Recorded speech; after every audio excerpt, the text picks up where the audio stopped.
बिहार में अगले साल विधानसभा के चुनाव होने वाले हैं, लेकिन उससे पहले यहां विधानसभा की 4 सीटों पर उपचुनाव भी होने हैं। हालांकि अभी उपचुनाव की तारीखों का ऐलान करने की बात कही गई है और तारीखों के ऐलान की घोषणा की जानी है, लेकिन इसके बावजूद भी राजनीतिक दलों के बीच सुगबुगाहट बढ़ी हुई है और इस उपचुनाव में अपना दम लगाने के लिए राजनीतिक दल तैयारी कर रहे हैं।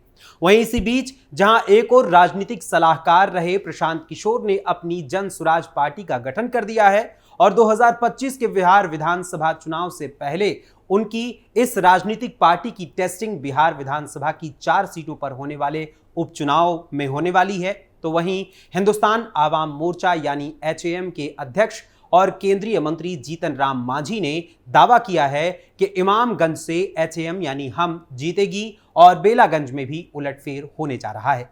और साथ ही उन्होंने प्रशांत किशोर पर तंज भी कसा और कहा कि अखाड़ा में पहलवान लड़ता है तब पता चलता है। इसके अलावा उन्होंने केंद्रीय मंत्री गिरिराज सिंह के हिंदू स्वाभिमान यात्रा पर भी अपनी राय रखी है और उन्हें सपोर्ट किया है। वहीं 4 सीटों पर होने वाले बिहार विधानसभा उपचुनाव को लेकर उन्होंने जो दावे किए हैं उसकी सच्चाई और चारों सीटों के समीकरण को आज हम जानेंगे आज की इस स्पेशल स्टोरी में। नमस्कार, कैपिटल टीवी बिहार देख रहे हैं आप और मैं हूं आपके साथ अखिलेश पांडे।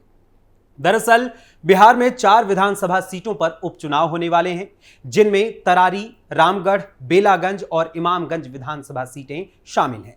वहीं इन सीटों की यदि हम बात करें तो 2020 में इनमें से 3 सीटों पर महागठबंधन का कब्जा हुआ था, तो वहीं एक सीट पर एनडीए के पास यानी कि एनडीए का कब्जा हुआ था। वहीं इस उपचुनाव को लेकर केंद्रीय मंत्री जीतन राम मांझी ने इमामगंज सीट पर हिंदुस्तानी आवाम मोर्चा यानी हम की जीत का दावा किया है। वहीं बेलागंज सीट पर उलटफेर की भी उन्होंने संभावना जताई है। गौरतलब है कि केंद्रीय मंत्री जीतन राम मांझी ने गया के महकार स्थित अपने आवास पर एक प्रेस वार्ता की थी, जिसमें उन्होंने जनसुराज के संस्थापक प्रशांत किशोर पर भी तंज कसा और सलाह देते हुए उनसे कहा कि अखाड़ा में पहलवान लड़ता है तब पता चलता है। वहीं इसके साथ ही जब उनसे केंद्रीय मंत्री व बीजेपी नेता गिरिराज सिंह के हिंदू स्वाभिमान यात्रा पर सवाल किया गया तो उन्होंने बड़े ही बेबाकी से जवाब देते हुए कहा, सभी लोग यात्रा निकाल रहे हैं, तो अगर हिंदू स्वाभिमान यात्रा निकाली जा रही है तो क्या दोष है? सबको फ्रीडम है अपनी यात्रा निकालने की। कोई अधिकार यात्रा निकालता है तो कोई स्वाभिमान यात्रा, कोई बचाओ यात्रा निकालता है। जनतंत्र में सबको अपना काम करने की स्वतंत्रता है। गिरिराज सिंह अगर यात्रा निकाल रहे हैं तो गलत क्या कर रहे हैं? वो अपने आप में ठीक कर रहे हैं। राजनीतिक सलाहकार प्रशांत किशोर की जनसुराज पार्टी की आधिकारिक स्थापना के बाद बिहार में उनके लिए ये उपचुनाव पहला चुनाव है। ऐसे में जब इमामगंज सीट पर जनसुराज पार्टी के द्वारा भी उम्मीदवार उतारे जाने की बात जीतन राम मांझी के सामने रखी गई तो उन्होंने कहा कि हर कोई उम्मीदवार उतारता है, बहुत सारे निर्दलीय उम्मीदवार भी चुनाव लड़ते हैं। अब जनता के ऊपर में है, यानी जनता के पास है कि वो किसे अपना प्रतिनिधि चुनती है। जब पहलवान अखाड़े में आएंगे तभी पता चलता है कि कौन कैसा होता है, जनता में कौन रुक सकता है। लेकिन विधानसभा उपचुनाव में इमामगंज सीट से हम पार्टी चुनाव जीतेगी। बेलागंज विधानसभा उपचुनाव में उलट होगा, यहां राजद से सीट छीनी जाएगी, वहां जदयू के लोग लड़ेंगे और हमारे एनडीए के जो भी कैंडिडेट होंगे वो चुनाव जीतेंगे। केंद्रीय मंत्री जीतन राम मांझी के दावों की सच्चाई जानने के लिए हमें जानना होगा कि आखिर इन 4 सीटों पर जातीय समीकरण आखिर क्या है और इन पर किस किस पार्टी के उम्मीदवार 2020 के बिहार विधानसभा चुनाव में जीते थे, ये समझना भी बेहद जरूरी है। सबसे पहले हम बात करते हैं भोजपुर जिले की तरारी विधानसभा सीट की। गौरतलब है कि साल 2020 में तरारी से भाकपा माले के सुदामा प्रसाद विधायक चुने गए थे। उन्होंने आरा लोकसभा चुनाव में केंद्रीय मंत्री RK सिंह को हराया था। चर्चा है कि भाकपा माले यहां से राजू यादव को उतार सकती है। राजू यादव 2010 में बड़हरा विधानसभा सीट से और 2015 में संदेश विधानसभा सीट से चुनाव लड़ चुके हैं। वहीं राजू यादव ने 2019 में आरा लोकसभा सीट से भी चुनाव लड़ा था। वहीं तरारी की सीट राष्ट्रीय लोजपा के नेता पशुपति कुमार पारस ने बीजेपी से मांगी थी, लेकिन बीजेपी में बाहुबली सुनील पांडे और उनके बेटे विशाल प्रशांत के शामिल हो जाने के बाद इसकी चर्चा तेज हो गई है कि सुनील पांडे के बेटे विशाल प्रशांत यहां से चुनाव लड़ सकते हैं। वहीं इस सीट पर दलित अति पिछड़ा वर्ग के मतदाताओं का वोट बैंक काफी अहम है। वहीं मुस्लिम यादव समीकरण भी यहां निर्णायक भूमिका में है और सवर्णों में यहां भूमिहार सबसे अधिक संख्या में है। इसके बाद बारी आती है कैमूर जिले की रामगढ़ विधानसभा सीट की। रामगढ़ विधानसभा सीट से 2020 में आरजेडी के सुधाकर सिंह ने यहां चुनाव जीता था और वो नीतीश तेजस्वी सरकार में मंत्री भी रह चुके हैं। लेकिन नीतीश कुमार से तनातनी की वजह से उन्हें कृषि मंत्री का पद छोड़ना पड़ा था। वहीं इनके बक्सर से सांसद चुन लिए जाने के बाद उनके भाई अजीत सिंह ने आरजेडी की सदस्यता ले ली थी। वहीं अजीत सिंह पहले जेडीयू में थे।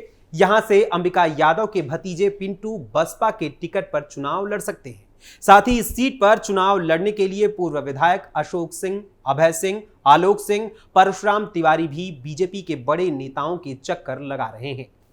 वहीं सीट के जातिगत समीकरण की बात करें तो यहां यादव और मुस्लिम वोट बैंक बड़ा फैक्टर साबित होता है। वहीं रविदास जाति के लोग भी यहां ज्यादा संख्या में हैं और साथ ही सवर्णों में यहां पर राजपूतों की आबादी सर्वाधिक है।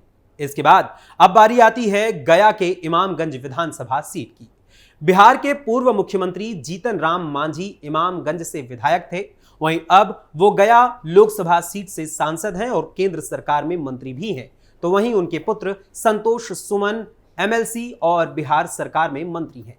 गौरतलब है कि ये सीट अनुसूचित जाति के लिए सुरक्षित है। वहीं विधानसभा चुनाव 2020 में यहां हम पार्टी के जीतन राम मांझी की टक्कर आरजेडी के वरिष्ठ नेता उदय नारायण चौधरी से हुई थी।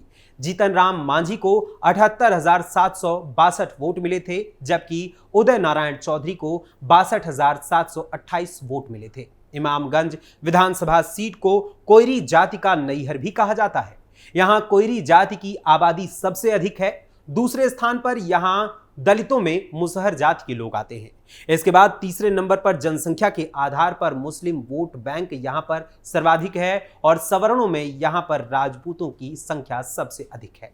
इसके अलावा अब हम बात करते हैं चौथी विधानसभा सीट की, जिस पर बिहार में उपचुनाव होने वाला है, जो कि है गया जिले की ही बेलागंज विधानसभा सीट। बेलागंज विधानसभा सीट से सुरेंद्र यादव विधायक थे। दिलचस्प बात यह है कि 2020 में यहां से विधायक वो रहे और दूसरे नंबर पर रहे उपविजेता प्रत्याशी दोनों ही इस पर सांसद हो गए हैं और वो भी एक ही पार्टी यानी आरजेडी से। सुरेंद्र यादव जहानाबाद लोकसभा सीट से सांसद चुने गए हैं, जबकि अभय कुशवाहा औरंगाबाद से सांसद चुने गए हैं। अभय कुशवाहा ने नीतीश कुमार की पार्टी जेडीयू को छोड़ आरजेडी से चुनाव लड़ा था। उपचुनाव में यह सीट आरजेडी की मजबूत सीट मानी जा रही है। ऐसे में जातीय समीकरण की यदि हम बात करें तो यहां पर यादव, मुस्लिम और दलित वोटर्स निर्णायक भूमिका में हैं। वहीं सवर्णों में राजपूत और भूमिहार यहां सर्वाधिक हैं। ऐसे में अब गौरतलब है कि इस बार के उपचुनाव में प्रशांत किशोर की पार्टी भी चुनावी मैदान में उतरकर सीधे मुकाबला करने की कोशिश में है और इसे जन स्वराज पार्टी के लिए पहली परीक्षा भी मानी जा सकती है, क्योंकि पार्टी के औपचारिक गठन के बाद ये इसका पहला चुनाव है। भोजपुर के तरारी, कैमूर के रामगढ़ और गया के बेलागंज और इमामगंज के विधायक अब चूंकि सांसद बन चुके हैं और ऐसे में चारों सीटों पर उपचुनाव की घोषणा होने वाली है। इस उपचुनाव में भाजपा, जदयू, राजद, भाकपा माले और प्रशांत किशोर की जन स्वराज पार्टी दो हाथ करने की तैयारी में है। पहले तो कैमूर की रामगढ़ सीट पर ही प्रशांत किशोर उम्मीदवार उतारने वाले थे, लेकिन अब प्रशांत किशोर चारों सीटों पर उम्मीदवार उतारने की तैयारी कर चुके हैं। यानी यह मुकाबला काफी दिलचस्प होने वाला है। इन सीटों पर यानी चारों सीटों पर होने वाले उपचुनाव की तारीखों का ऐलान कभी भी किया जा सकता है। हालांकि इस समय उपचुनाव के साथ ही सभी राजनीतिक दलों की निगाहें 2025 के विधानसभा चुनाव की ओर भी टिकी हुई हैं। ऐसे में यह उपचुनाव एक छोटा ही सही मगर मुकाबला काफी तगड़ा होने वाला है। वैसे आपको क्या लगता है कि इस उपचुनाव में प्रशांत किशोर कुछ कमाल दिखा पाएंगे या फिर उनकी उम्मीदों पर पानी फिर जाएगा? और जीतन राम मांझी के दावों में कितनी सच्चाई आपको लगती है, इस बारे में भी आपका क्या कहना है, हमें अपने कमेंट्स के जरिए जरूर बताइएगा। फिलहाल अभी के लिए बस इतना ही। फिर मुलाकात होगी किसी और खबर, किसी और मुद्दे के साथ। तब तक के लिए अनुमति दीजिए और बने रहिए कैपिटल टीवी बिहार के साथ। धन्यवाद, नमस्कार।